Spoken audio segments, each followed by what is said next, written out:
You know what really grinds my gutti? It's the way that the media continues to portray the events of June 1984.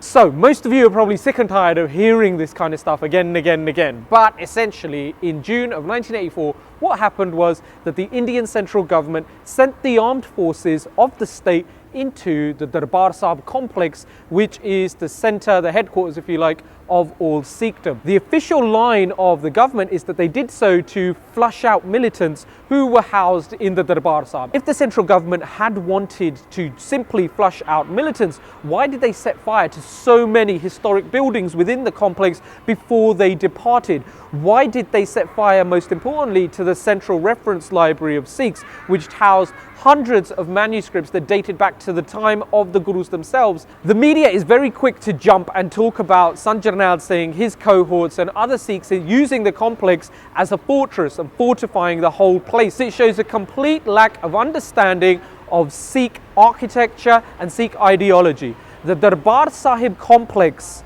although a place where many people go and find peace of mind, find some sense of solemnity, is also home to our most important fortresses. Right opposite what everyone calls the Golden Temple, the Harwinder Sahib, is a place known as the Akal Takht. A Takht is a fortress, Akal meaning timeless. That Akal Takht was targeted and was the one that was reduced to rubble first by the Indian Armed Forces when they came in. Sanjarnail Singh did not need to go in and fortify a complex, a religious building. Sikh buildings are fortresses. Go into any Gurdwara anywhere in the world and in front of the Guru Granth Sahib, what will you find? You will find spears and sheathed blades. This is a place that combines politics, socio-economics, spirituality, personal development, humanism, everything. The media continues to misrepresent what took place in June 1984 and spreads the line given to them by the Indian government. I can understand that to an extent because they don't want to upset the powers that be, they don't want to rock the apple cart, particularly now in the 21st century where India is a rising power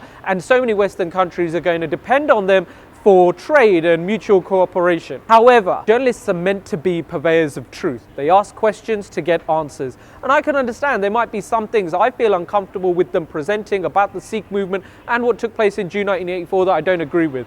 But we would start to appreciate as Sikhs some of those questions being directed to us so we can respond in the manner I've tried to do here today in this rant. That's why the way the media portrays the events of June 1984 in Punjab grinds my gutti. If you enjoyed listening to this, if you thought it was helpful, or even if it just instigated some discussion, you don't necessarily have to agree, then please comment below, click like or dislike, and make sure you hit subscribe to see more from naujawani.